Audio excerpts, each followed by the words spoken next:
let's move on to the most exciting part of the show. And I said I'm going to do this on a very regular basis, asking tough questions to companies that actually make the phones that we actually plunk our money down and buy. So today we're going to do this with Xiaomi. The top 3 people from Xiaomi joining me. I don't think it's ever happened before. I'm going to ask them everything. I mean, we're not going to shy away from asking any tough questions. So gentlemen, thank you so much for joining me. Like I said, maybe the first time this is happening where all 3 of you are actually joining in into an interview. But like I said in the beginning, I'm going to ask some tough questions. So Manu, I'll start with you. Xiaomi, already established #1 smartphone player for quite a while. Elaborate a little bit on the journey, but more importantly, what have been the most important learnings for you in the last 6 years? First of all, thank you so much, Rajiv, for inviting us, and always a pleasure talking to you. I remember when we started off, we always used to look up to you, right? Probably very few people in the industry know about technology and smartphone as much as you do. So always a great pleasure talking to you. You would remember that 6 years ago, in second half of 2014, we launched our India business in that small little hotel. In the basement of that hotel, you came over there for the launch event. At that point of time, honestly speaking, I wasn't very sure whether we will be able to succeed or not, because every time we would go and talk to a CEO or a tech enthusiast, of course not you were very optimistic, but majority of people were very pessimistic. They said oh Manu, you can never succeed in it. And they had genuine reasons. They said, point number 1, this is an unknown brand. Nobody has heard of Xiaomi, Xiaomi, right? What is this?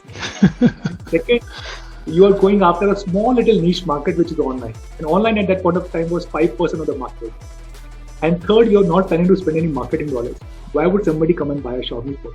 So there was no reason why we should have succeeded. In hindsight, everything turned out to be a great thing. Our philosophy of not spending marketing dollars, of giving it back to the users, our philosophy of trying to be lean, first going online, and then also when we started offline in a very online kind of a way, being very cost efficient, really helped us establish ourselves. Okay, Manu, I get that part of it, but let's talk about the biggest challenge in the last 6 years. Couldn't have been easy, right? I would say if I were to reflect upon last 6 years, maybe 2/3 of the things, 2 out of every 3 things that we tried differently worked well.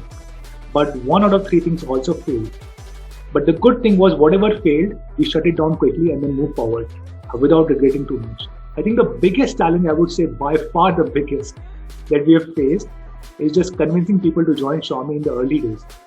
Early days, now it is still easy, but early days 5 years ago, to try and convince somebody to come and join company, it was very tough. Nobody would come and join company. Even people would promise.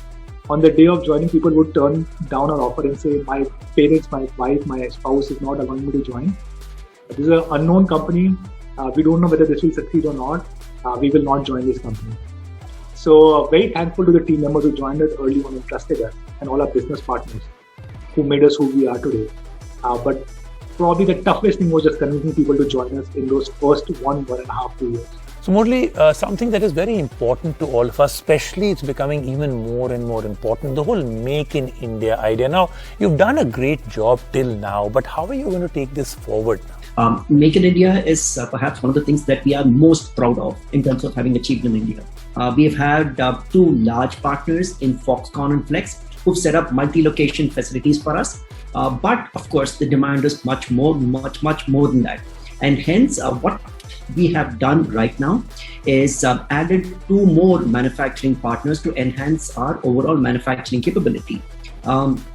And I'm really thrilled to announce that this year, we are bringing on board 2 new partners, DBG, who has already started manufacturing for us. DBG has a setup in Bawal in Haryana, which is about 60-70 kilometers from Gurgaon. And we're also bringing on board BYD, which is right now in the pilot stage and should start production anytime now and get to steady state by, let's say, end of H1. So starting from 1 partner way back in 2014, we now have 4 partners operating multiple facilities. We've also invested over the years in ensuring that our component manufacturers come and set up their facilities in India. As a result of all of this, what we have today is that 99% of the phones that we sell in India, in fact, I'd say 99% plus of the phones that we sell in India are made in India. And even more proudly, happy to state that close to 75% of the value of the phone is sourced locally by factories that are producing them in India. As of this point of time, we have about 60,000 people overall who have been employed directly or indirectly by the entire Xiaomi family. All right, like I said, this is getting to be a very interesting interview, and I'm very glad that we're getting really frank, candid, honest answers from everybody. So let's continue this after the break. The overall perception that at least I have and most people have is that they are only making entry-level smartphones in India. What about the other big ones, the ecosystem? Raghu, this question is to you. The last two flagship devices that we launched, which is the Mi 10i in January and the Mi 10T and Mi 10T Pro in October. I think both of those devices, have been appreciated in the market, and both of them again have been manufactured here in India. Okay, let's talk about some of the tough questions. First and foremost, this confusion that we have all the time. This Mi and Redmi, do they both actually have a different identity? Because at the present moment, people think, why is one called a Mi phone, one called a Redmi phone? I think starting 2020, we very clearly announced that, we definitely have a distinct roadmap for Mi as a lineup. So I think starting 2020, we said that, with the Mi series, we are going to be going a lot more premium. Okay, Manu, this one is to you. Like I said, all tough questions. What's Poco? Come on, everybody now knows that Poco is part of Xiaomi. So what is Poco? What is Redmi? What is Mi? Why do you keep calling Poco a separate company? Is it really? In the beginning of last year, I think January last year, 2020, is when we announced that Poco from now onwards is going to be an independent brand. What does it mean? It means that Poco will have a separate product team, will have their own separate sales and marketing team, will manage their own operations end to end. If we help them, of course, Poco will have to pay for it just like as a client and a customer. And everything will be done at an arm's length distance between Poco and Xiaomi, which is Mi and Redmi. And that continues till date. Where Poco is run completely independently of what the Xiaomi operations and Xiaomi product portfolio is. All right, Murli, this is the question that is the billion-dollar question that every single human being in India will want to ask you. Software is one of the major issues on all Xiaomi devices. How are you going to address this concern? You've made huge strides. I absolutely understand huge changes you've made. But this whole adware and bloatware that still continues, and the fact that people don't know how to switch it off, shut it off, get rid of it. Do you think you could do more? Over a period of time, I think we've got more than our share of bad rap as far as some of the adware and bloatware situation is concerned. Right. But let's be clear on one thing, and thank you for acknowledging it. We've made enormous progress on that front. There was in terms of the number of ads that we put, what are the kind of applications that we put these ads on?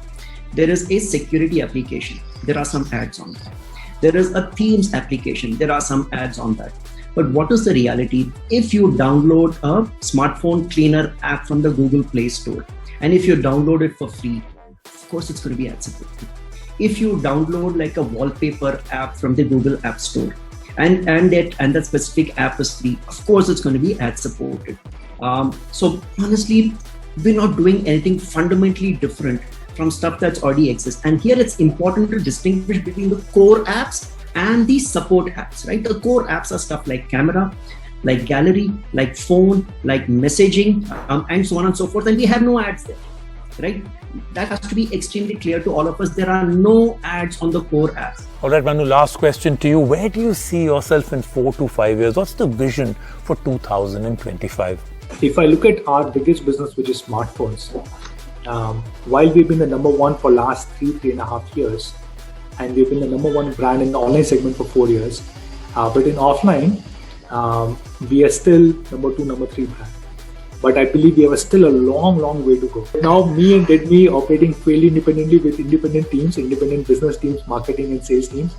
I hope we will be able to create distinction between the two brands, and we will be able to do justice to both the brands. Because we were so focused on capturing market share, we never did focus on both the brands separately, independently.